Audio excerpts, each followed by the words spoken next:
exquisitamente múltiples.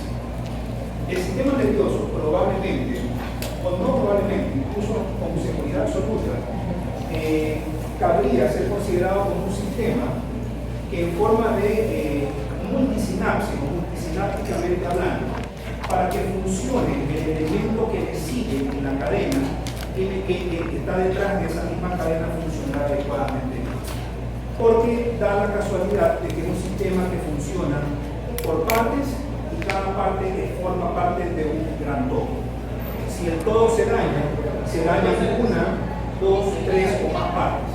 Si se daña una, dos o tres o más partes, también se terminará dañando el todo. Por lo tanto, es un sistema fácilmente degenerable. Al decir que es fácilmente degenerable, la degeneración de este sistema se puede ver en cualquier parte de este sistema, ya sea el sistema nervioso central, el sistema nervioso periférico, el sistema nervioso autónomo, el sistema nervioso límbico, etcétera, etcétera, etcétera. En términos groseramente generales, cuando digo la palabra groseramente generales, traten como que de colocarle un remarco ahí con marcador. Con eso quiero decir, les pongo un ejemplo tonto que no viene al caso porque todavía no llegamos a esa clase. Pero por ejemplo, les digo, la circulación o irrigación de la médula espinal, grosera y generalizadamente hablando, es por tal arteria. Entonces, cuando yo pregunte eso en un examen, cómo está generalizadamente la médula espinal irrigada, ustedes ponen 1, 2, 3 y 4. Más o menos esa es la idea. Entonces, al decir que un sistema, groseramente hablando, en forma muy general está formado por tres grandes sistemas. El central, que es el más conocido, el periférico, que es el que menos se estudia en la cátedra de neuroanatomía, más la suelen ver dependiendo del docente en anatomía, y el sistema nervioso autónomo. Dentro del sistema nervioso autónomo, el sistema nervioso simpático y el sistema nervioso parasimpático.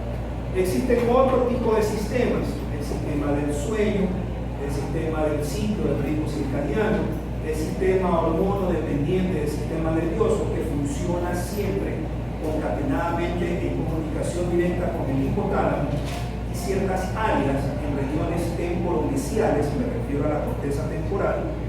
Es un sistema que justo cuando se daña, se degenera. Y cuando se degenera, da origen a dos tipos de degeneración. O, cuando se degenera cualquier parte del sistema nervioso, se puede generar o hacia él o alejándose de él. De tal manera que la degeneración puede ser o anterógrada, o sea, se aleja de él, o retrógrada, o sea, regresa a él. Eso lo veremos después mejor a propósito de degeneración en específico de la fibra nerviosa propiamente dicha. Pero en términos generales, cuando el sistema nervioso, una de las partes del gran todo, que es un 100%, cualquiera de ellas se daña en forma o anterógrada o retrógrada, se puede degenerar. Y a eso se le llama, lo repito, degeneración anterógrada y degeneración retrógrada. La degeneración anterógrada se le suele llamar también valeriana, con doble B, valeriana. No por acaso la valeriana de los T, etcétera, etcétera. Y la retrógrada se suele llamar también axónica o cromatólisis, como lo quieran decir. Creo que es cromatólisis, no cromatólisis. Pero bueno, cualquiera de estas dos se puede ver en cualquier tipo de daño. Ahora, obviamente, ciertas estructuras del sistema nervioso tienen una particular forma muy propia de cada parte de degenerarse. Eso quiere decir que si una parte del sistema nervioso X, que ya lo veremos después, se degenera en forma anterógrada, no lo hará retrógradamente hablando. En el otro contexto, si existe otra parte del sistema nervioso, y también la veremos en algún momento, y se degenera, lo hará retrógradamente, pero jamás lo hará anterógradamente. ¿Qué les quiero decir? Que es, a pesar de que es muy fácilmente degenerable, pero también tiene una exquisitez para solamente degenerar de una sola manera, a diferencia de otros sistemas independientes del sistema nervioso. Si no me entendieron, me lo preguntan y lo repito. Creo que sí me hice entender. Sí, okay. Este gran sistema nervioso está formado en términos generales también por un encéfalo. Este encéfalo, independientemente de la parte del encéfalo, al decir independientemente me refiero a la parte del encéfalo que corresponde a la médula espinal, la parte del encéfalo que corresponde al encéfalo, la parte del encéfalo que corresponde a la corteza cerebral, la parte del encéfalo que corresponde al cerebelo, la parte del encéfalo que corresponde al tallo. Todas en comunicación, todas en conjunto, forman un gran espectro que se llama encéfalo. ¿Sí? Este encéfalo, en términos generales, pesa aproximadamente en el adulto 1.500 gramos. ¿Sí? Resulta que, contradictoriamente hablando, este encéfalo es probablemente el único tejido que ni almacena oxígeno ni almacena glucosa. Pero da la casualidad que es el primero que utiliza mucho oxígeno y también el que más utiliza glucosa. ¿Sí? Entonces, aproximadamente utiliza 150 gramos de glucosa y aproximadamente 72 litros de oxígeno en el término de 24 horas. Este encéfalo, con su peso de 1.500 gramos, representa aproximadamente hablando el 2% del peso corporal total. Y resulta que, siendo solamente el 2% del peso corporal total, pero utiliza en forma, yo diría que salvaje o exagerada, casi el 18% del volumen sanguíneo total corporal. Y aproximadamente el 20% del oxígeno captado a través, obviamente, de los pulmones. Sí. Por lo tanto, es pequeño, bueno, tan pequeño, es grande, pero relativamente de muy poco peso, proporcionalmente hablando, representa muy poco peso, o sea, el 2% del gran peso que tenemos cada uno de nosotros. Pero a pesar de esas escasas o ínfimas cantidades, es el que más utiliza glucosa, que es el que más utiliza oxígeno, pero da la casualidad de que es el único que no lo puede ni almacenar ni fabricar por sí mismo. Por lo tanto, cualquier noxa significa, por si acaso, cualquier elemento o evento nocivo, o sea, algo nefasto que de afuera, exógenamente hablando, o de adentro, endógenamente hablando, deteriora o lesiona el sistema nervioso. Entonces, cualquier noxa lo hace fácilmente presa. ¿Presa en qué sentido? Si el volumen sanguíneo o el volumen de flujo sanguíneo cerebral disminuyera en una forma por lo menos mayor del 50% de lo que es normalmente, eso provocaría un evento de tipo isquémico. La idea de un evento isquémico, la idea de un evento isquémico es detener en tiempos casi específicos y ya como que pautados en la literatura médica, en el que se detiene en forma inadecuada la circulación. Por términos generales, esta circulación debe ser de aproximadamente 50 a 55 mililitros por cada 100 gramos de parénquima en aproximadamente un solo minuto. En el momento en que esta cantidad se mantiene como que detenida o en stop, porque hay una oclusión arterial inespecífica cualquiera, después veremos de qué tipo suelen ser, por aproximadamente un minuto, una persona puede perder la conciencia. y eso deteriora la conciencia.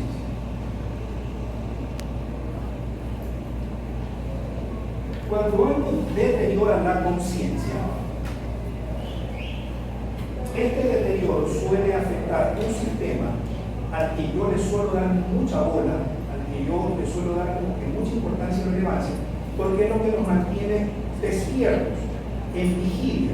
Y cuando ese sistema se apaga, y su apagar es progresivo y lento, e incluso se puede ir apagando de forma progresiva, aunque no notoriamente notado, valga la redundancia, por nosotros, ese sistema que mantiene la vigilia se llama formación reticular o sistema activador reticular ascendente.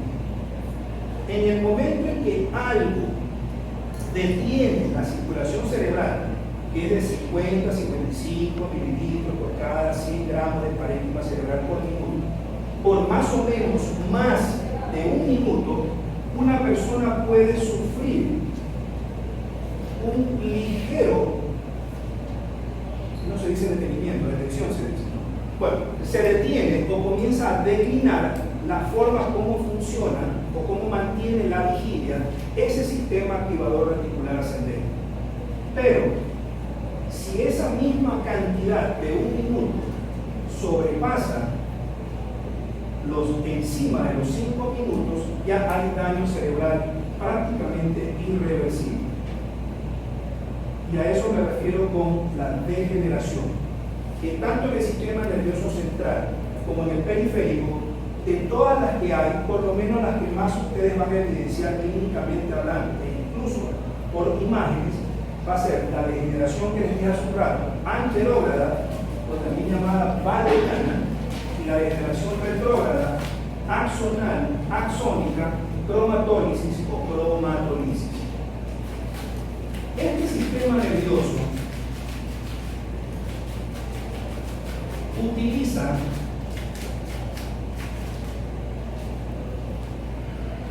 para hacerlo bien general, utiliza sistemas que ingresan y sistemas que egresan. Todo lo que ingresa será sensitivo. Ahora, esto no es tan 100% siempre cierto, pero en términos groseramente generales, los sistemas que ingresan serán sensitivos y los sistemas que egresan, no quiero decir que egresan que salen del cuerpo, sino que me refiero que egresan en el sentido de desde acá arriba con el propósito de realizar cierto evento, en este caso casi 100% motricidad, o sea, caminar y las variantes dentro de la motricidad. ¿Sí? Entonces, todo lo que ingresa siempre será sensitivo. Eso es lo que ingresa. Cuando ingresa, utiliza sistemas, para la redundancia, que le permiten ingresar. Y cuando ingresan utilizando siempre receptores periféricos. Luego estos receptores periféricos utilizan fibras periféricas, sensitivas obviamente, nervios periféricos, luego nervios espinales y luego todo eso que acabé de decir, siendo sistema nervioso periférico, se mete o ingresa al sistema nervioso central y asciende hasta arriba. ¿A dónde arriba? Hasta llegar a la corteza. Obviamente me refiero a la corteza cerebral. Esta corteza cerebral, lo que le ingresó, sensitivamente hablando, en términos también groseramente generales, son dos tipos de sistemas de sensibilidad. Y a esos dos sistemas de sensibilidad los llamaremos esteroceptivo y propioceptivo consciente.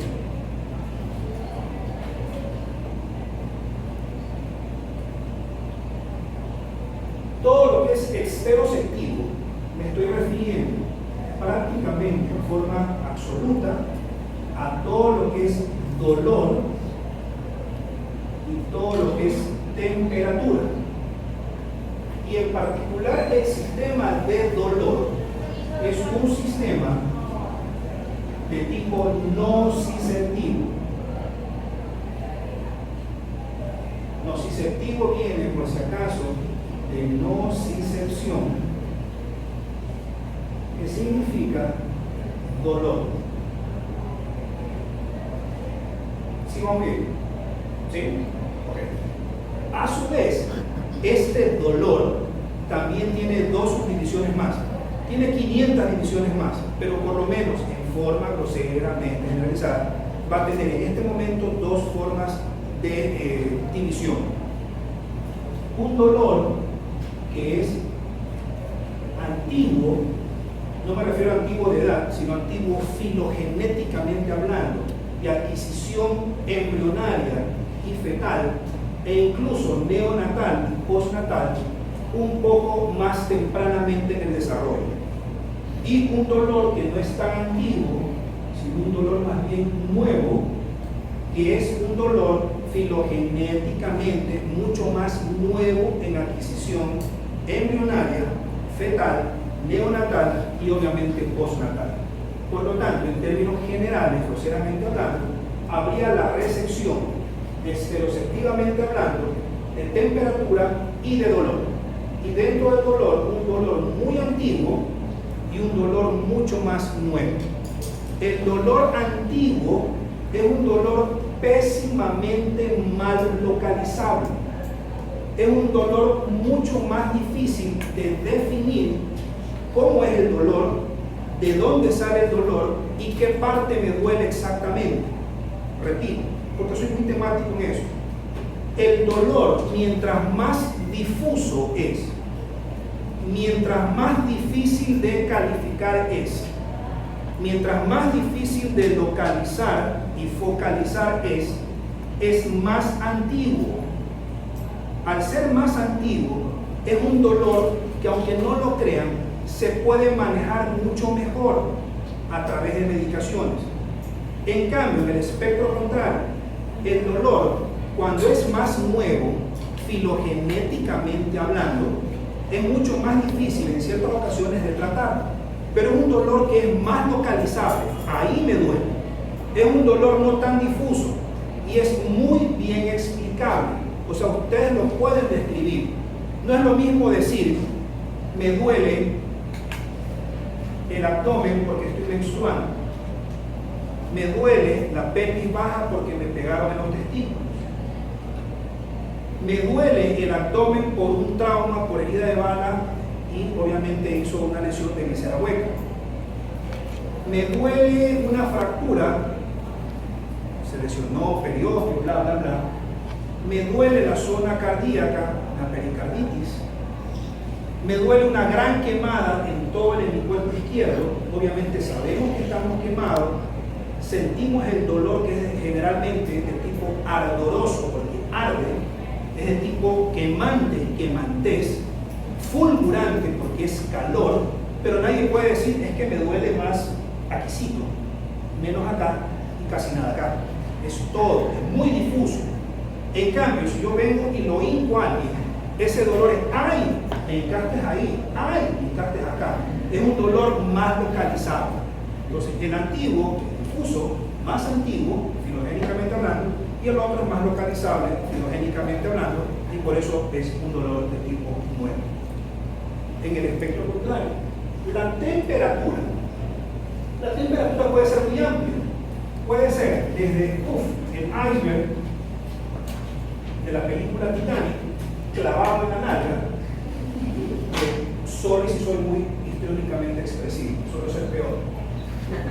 Y el otro espectro, qué sé yo, que me quemen en el infierno, como creo que me voy a quemar. Infierno. Entonces son espectros 100% polarizados, el uno 0% y el otro 100% de qué cosa? De temperatura.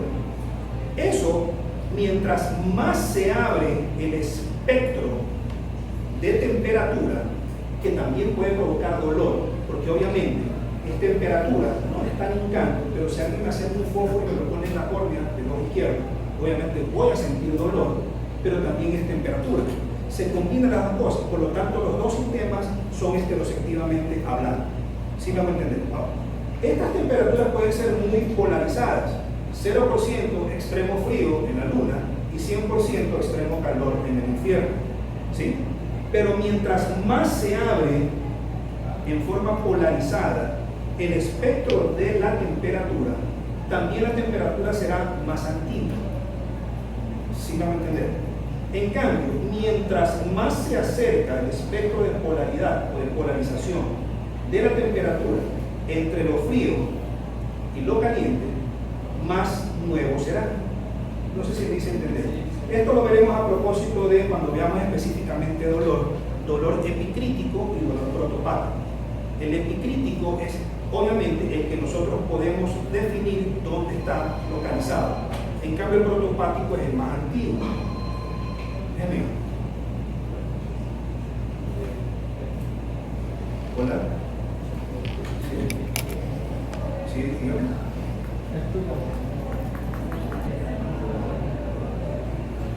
Un ratito, un borrador 40.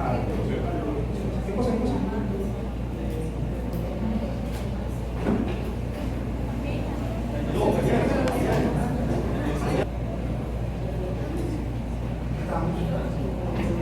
Hablando del dolor epicrítico. Ahí es protopático. Les explico la palabra. Epicrítico, protopático. El epicrítico es nuevo. El protopático es el antiguo.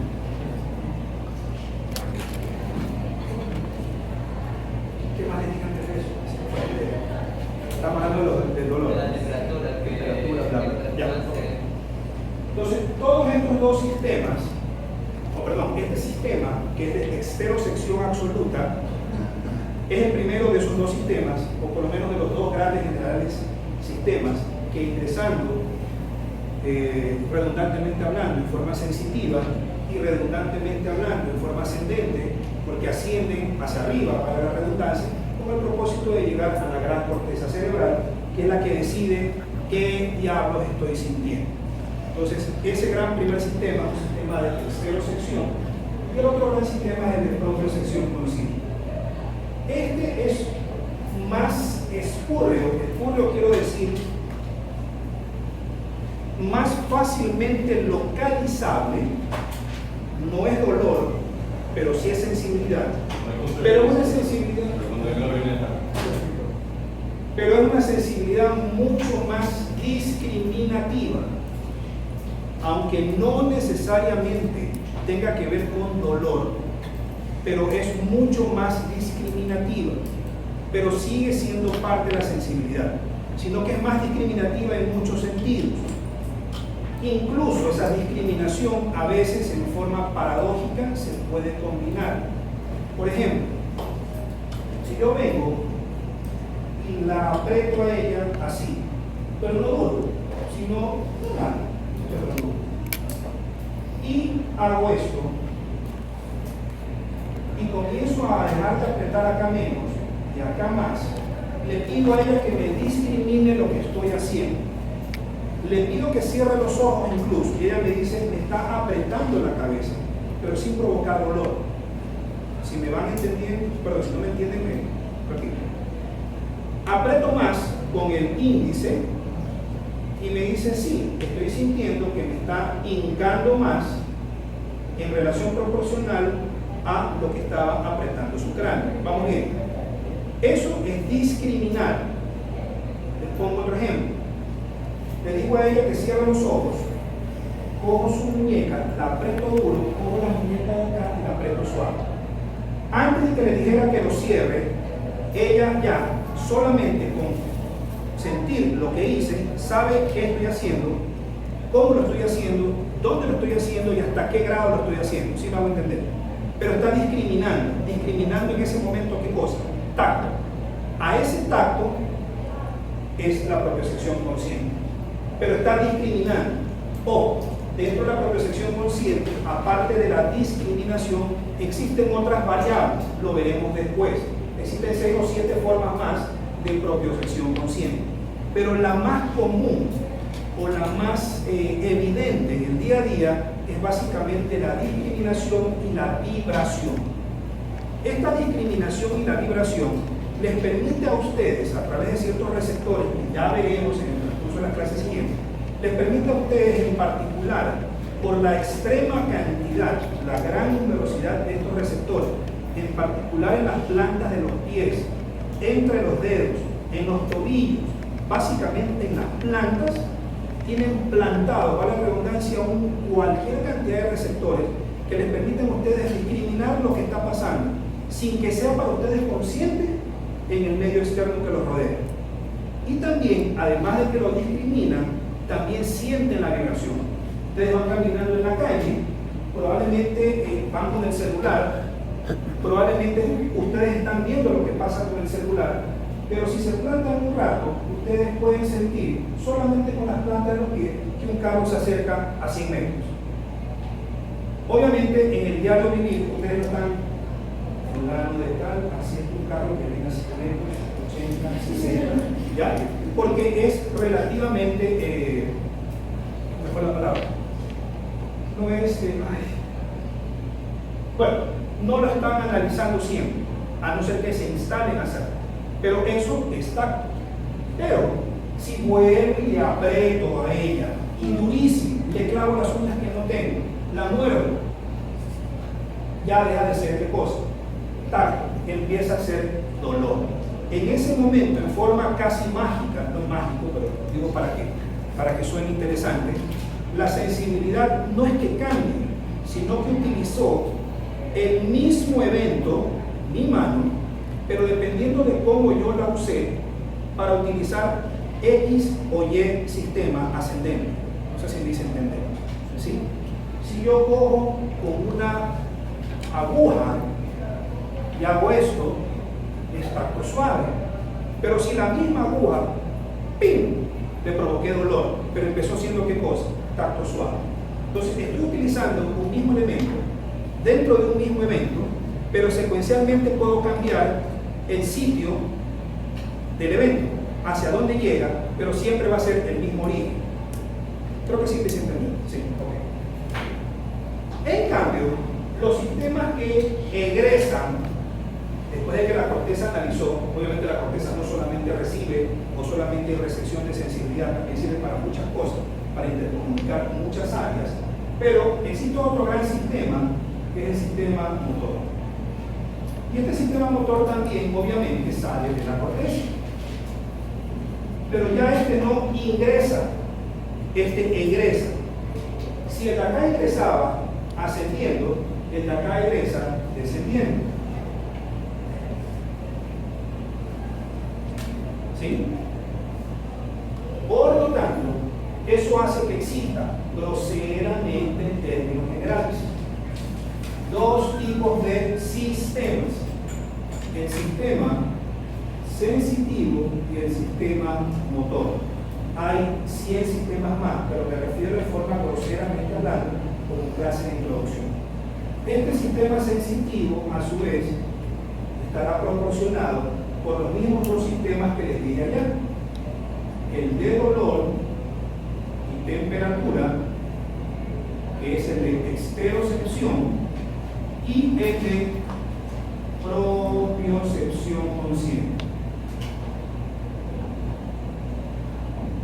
Este de aquí, dolor y temperatura, le permite su ascenso ascendentemente, para la redundancia hablando, hacia la corteza, un fascículo o dos en particular: el haz espino talámico lateral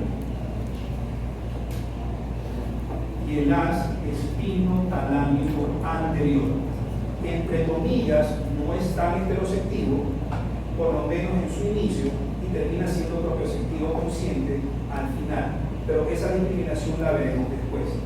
Y el sistema de propiocepción es llevado a través de algo que en la médula espinal se llama cordón blanco posterior,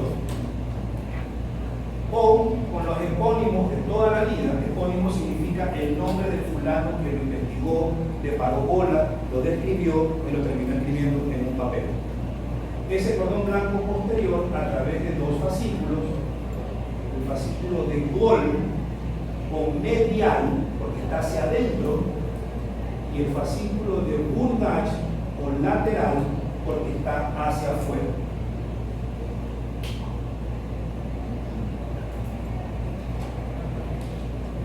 En cambio, el sistema de motricidad o motor es a través del haz córtico espinal. Este haz córtico espinal, a su vez, en forma anatómica, pero esta forma anatómica en la que está dividido también tiene una explicación recién hasta hace algunos años aparentemente dilucidada. También está dividido clínicamente hablando.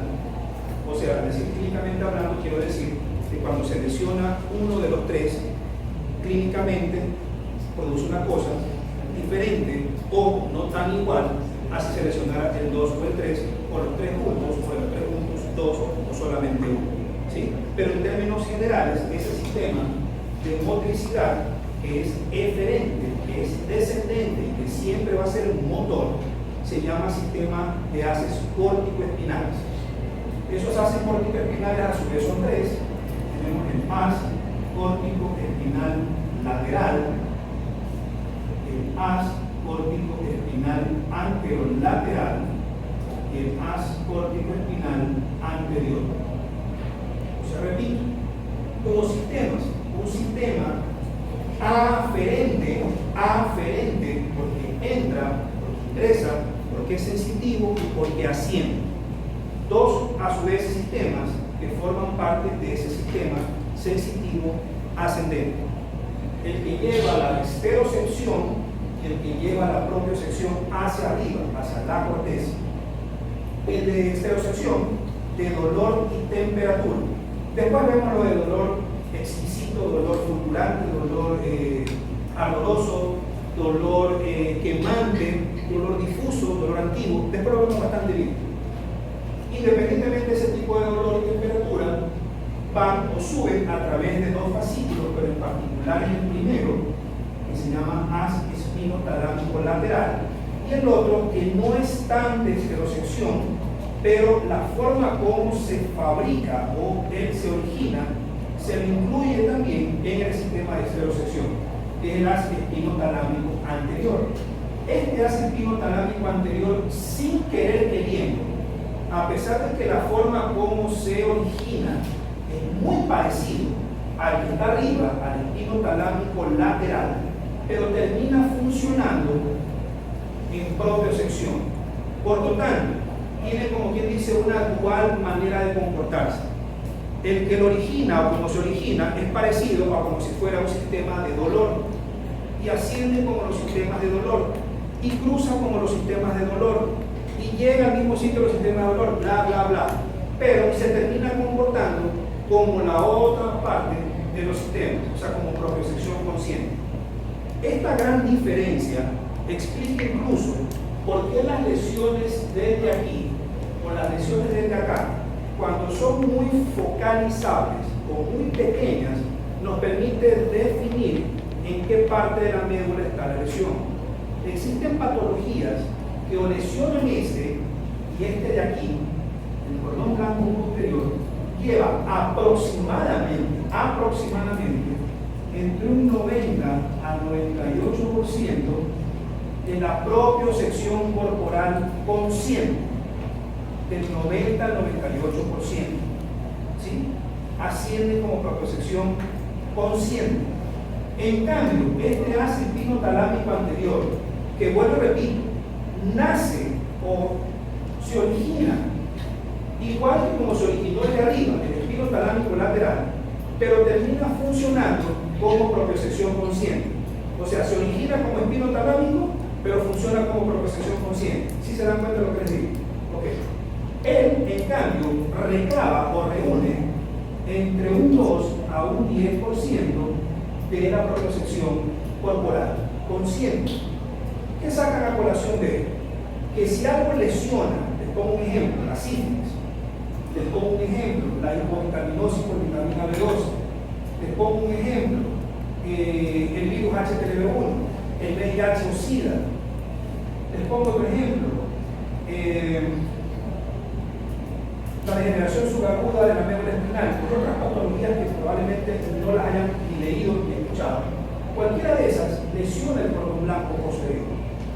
Al lesionarlo, lesiona el 90 o el 98% de la propiocepción consciente que me ingresó, ascendió y tiene que llegar a la corteza. Pero deja libre el de acá.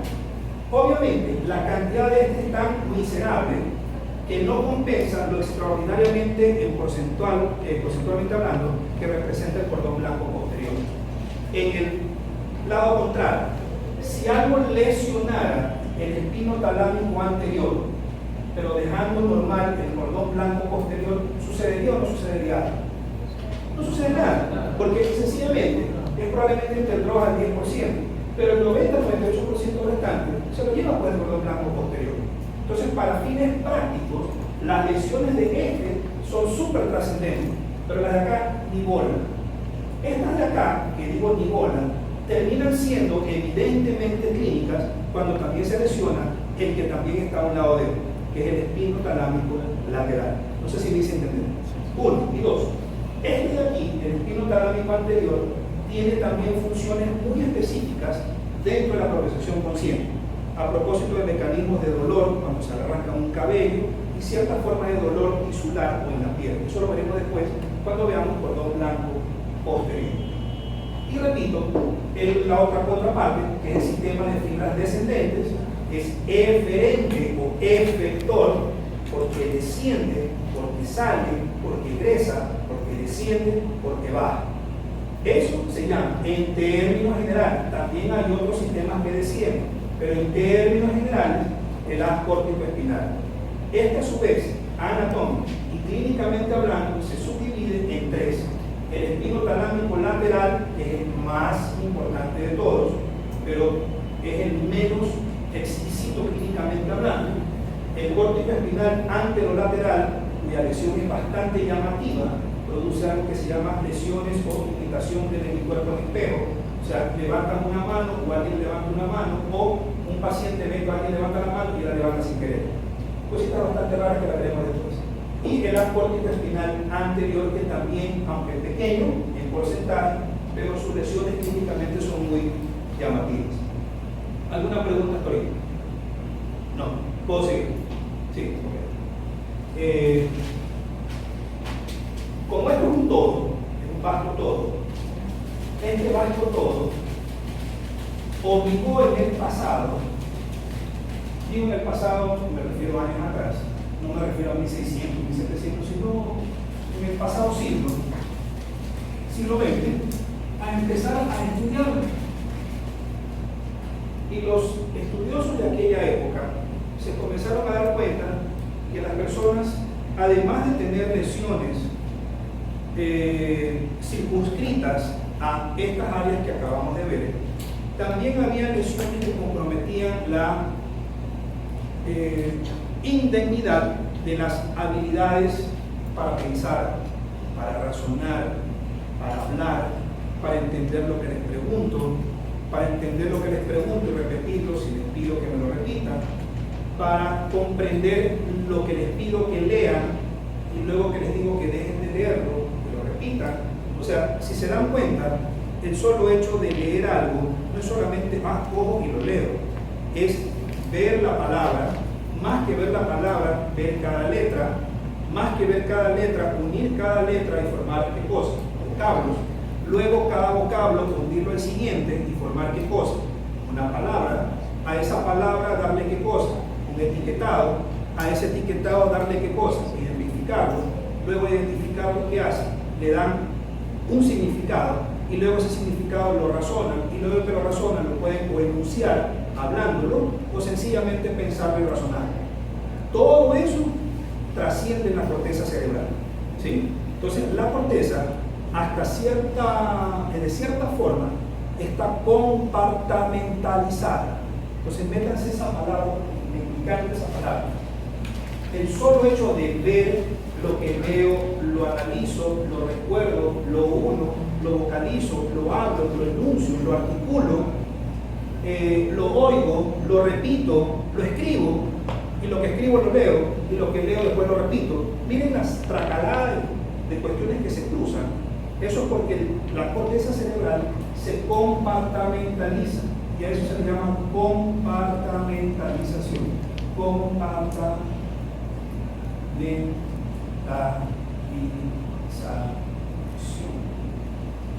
Esta compartamentalización va de la siguiente manera, y siempre secuencialmente va de la misma manera y jamás al revés.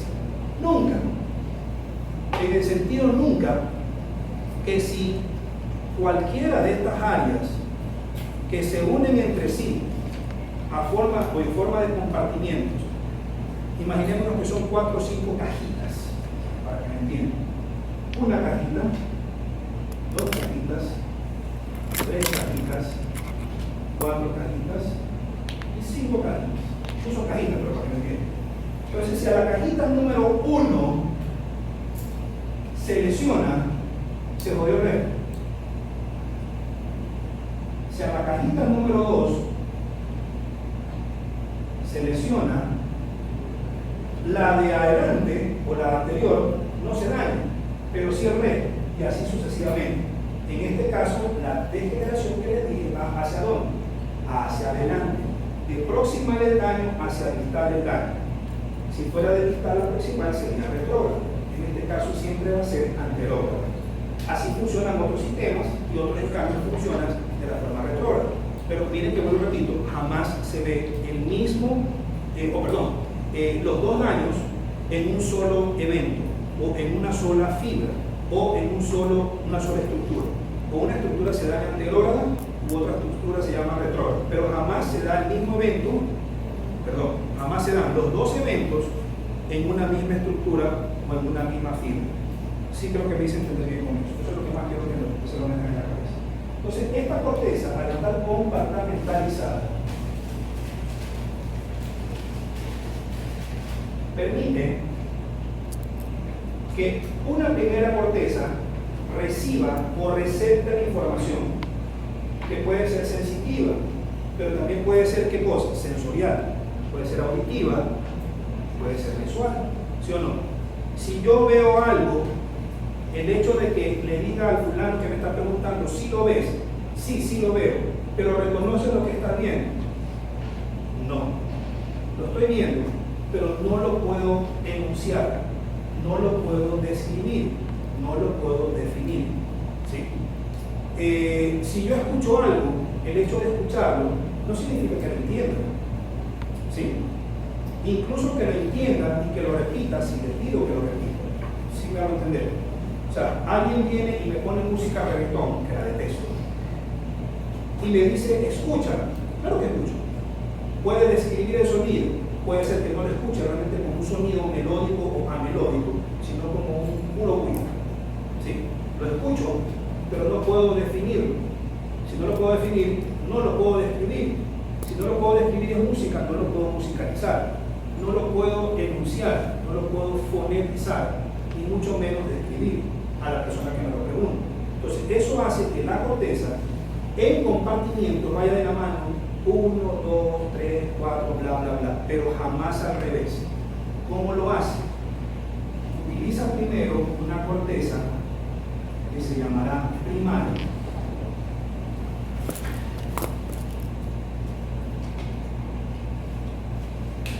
Primaria significa, porque la palabra mismo lo dice, yo fui la primera Gil que te aguantó.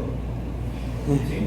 Entiéndase por la corteza primaria, que puede ser la sensitiva de audición, que puede ser, prefiero más que ser sensitiva de sensorialidad, para darle ese matiz de diferencia. Si yo veo algo, corteza sensorial de visión, bla, bla, bla.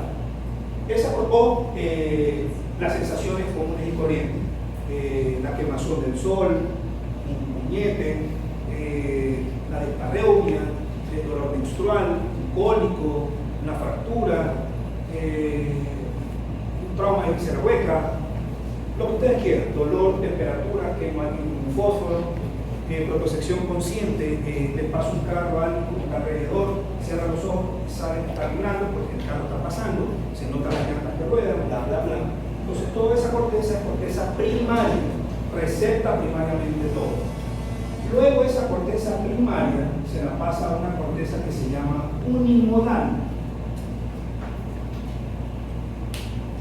Estos son algo como que muy general, asumiendo que no vayamos a terminar en corteza, para por lo menos que sepan cómo funciona la corteza, aunque no veamos toda la corteza, ¿sí? Porque casi siempre pasa esa bobería de que, ups, me faltan 2 semanas y todavía me queda ver un chorro de tema, que casi siempre los termino viendo, pero deleteriamente los termino viendo como que a la maldita sea. Pero bueno, la primaria, la unimodal, la palabra lo dice, unimodal tiene solamente un modo de recepción. Además de que la primera que está arriba, la primaria, lo receptó, la unimodal lo etiqueta. Etiqueta significa, yo escucho, la corteza primaria de audición lo escuchó, pero el unimodal sabe que lo que escuchó es o X, Y o Z sonido. ¿Sí me van a entender? Sí, o sea, escuché algo, pero ¿qué escuchaste? Música, ni puta idea, perdón, ni NPI. Entonces, fue música. ¿Pero qué música?